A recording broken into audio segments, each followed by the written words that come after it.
What's up, ladies and gentlemen? Good day, everyone. Hello, ladies and gentlemen. Welcome back to Let's Talk Football.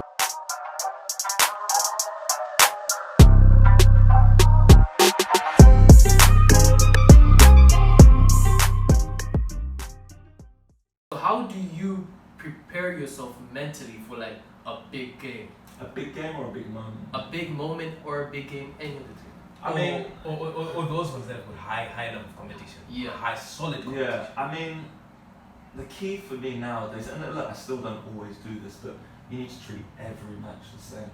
Oh. You know, you need to have whatever your normal routine or preparation is for the first game of the season, for the last game of the season, or just any game in the middle of the season. The preparation should be the same.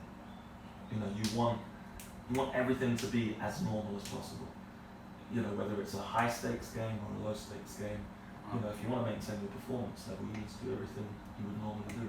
Go to bed at the same time you would normally go to bed. Have the same, you know, routine in the morning, your breakfast, your lunch, whatever the timings are. Try and keep everything the same. As soon as you try and change things, that's when you kind of start to mess with your routine. Yeah. I mean, football's a simple game, and pressure is something we build in our own minds. So I think, like that. pressure doesn't exist. Yeah. It doesn't exist. There's no actual thing. Mm-hmm. There's no such thing as pressure. Yeah. Pressure is something we create inside our own minds Yeah. based on the situation. Yeah. You know, and I think if you can reduce those feelings of pressure or anxiety, and I think the way to reduce it is to keep everything as normal as possible, keep your routine as normal as possible, so that when it does come to time to perform, you can focus on, you know, what you do best. Okay. So before we get to the end of it, in football specifically, for people that are trying to pursue professional football, we mainly kind of tend to feel like we need to do all these flashy things, and we kind of forget about the small things that kind of build a professional footballer. Yeah. What do you think are like these small things that maybe you would advise someone to be doing? Yeah, I mean, first of all, I'm not a professional footballer. I didn't make it, so I obviously missed out on, you know, some of the things you're asking and wanting to know about.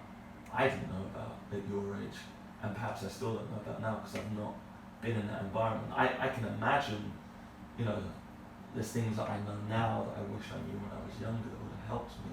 Yeah. I've been around professional footballers, and I've been around very high kind of non-league, semi-professional level I've played at. So I can only imagine kind of what it takes to be a footballer, you know, from what I see and what I hear from other people. You know, I think the most important thing, you have to have talent. You know, talent's the most important thing. Some people are born with it naturally, natural physical abilities, natural technical abilities. That's the main thing. Second thing you need is to have what we're talking about today. You need to be determined, you need to be confident, you need to have a good mentality, you know, to deal with, you know, pressure which doesn't exist, or you know, any things that might come your way, injuries, you know, difficulties with teammates, stuff like that. But the third thing I think you need is hard work. Obviously, goes without saying. You need to train, push yourself as hard as you can all the time. Obviously, you have to have some rest as well. But when you train, you need to train hard, train smart. And if you've got those three things, something which again I don't think exists, luck. People say, "Oh, you're lucky, you're lucky, you're lucky." I think people stand and look at you and say you're lucky because you put yourself in good situations. You know, if you've got talent and you've got a good mentality and you've got a good work rate, you're going to find opportunities open up for yourself. You know, things are going to happen for you. It's not by luck. You've put yourself in that situation. You've put in the work. You've networked with the right people. You've put yourself in certain situations whereby good things happen to you. You know, that's not luck. That's you putting yourself in a position, you know, to receive opportunities, and then when the opportunities are there, to take the opportunities. People from the outside say you're lucky, but you've not been lucky. You've worked hard. worked hard to put yourself in those situations. So I think those three things are key: talent, good mentality, strong mentality, and hard work. I think that will yield results, not just in football, in any life. I think the aspect of creating your own life is very important that you highlight. Because many people wait for opportunities, they wait for things to happen, and then they try to take advantage of the things, and sometimes that they find that the opportunities are not coming their way, and they wonder why other people, it seems like things are just coming up to them. So I think it really makes sense when you say that you have to put yourself in that position where the wave of opportunity and luck. Yeah, you create your own luck at the end of the day. You create it for yourself. So that's important.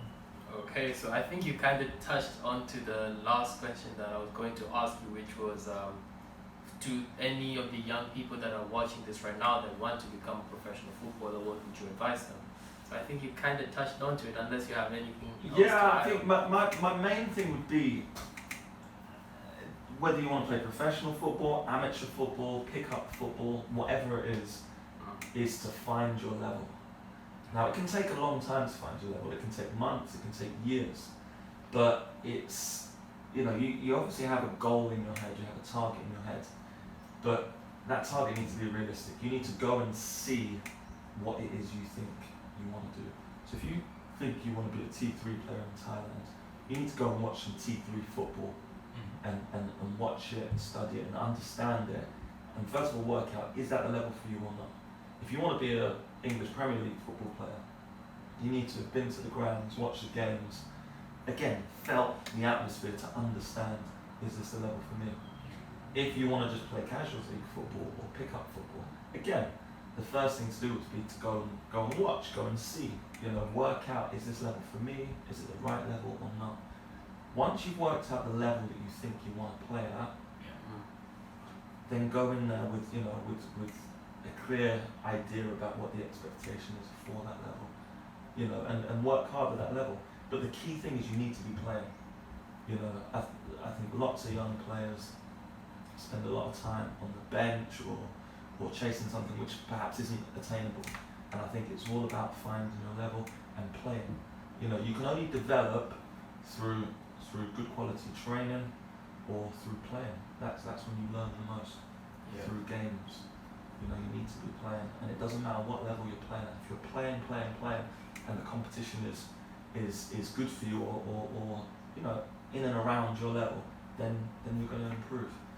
If you're a T3 player playing at T1, you're not going to improve because the level's going to be too high for you. Similarly, if you're a T3 level player and you're playing pick-up football, you're not going to improve. You need to be playing in and around players that are similar ability to yourself. And that would be my key thing. Get minutes, get experience, and that breeds confidence. And then you can take yourself to the next level. And how important is competition when you're trying to grow as a footballer or any other career that involves you playing with opponents? In terms of the level of competition? Yeah, I mean, I'm doing it for my son now. My son's only 4. But for him to get better, he needs to be around kids who are the same level as him, or ideally a little bit higher than him, so he's got something to aspire to. Or just pitching things at the right level, so that there's a constant, improvement. And it's the same when I teach kids at school. In order for them to improve, they need to play with, competition which is suited to them. There's no point in winning games 10-0 every week. You're not going to improve. Same way, there's no point in losing 10-0 every week. You're not going to improve. If you're playing against a team and you're drawing 5-5 every week, okay, you're getting some benefit there because it's tough for you to score. It's tough to defend. It's everyone should be improving that way. So pitching competition at the right level, I think is key to development. So, do you have any final words?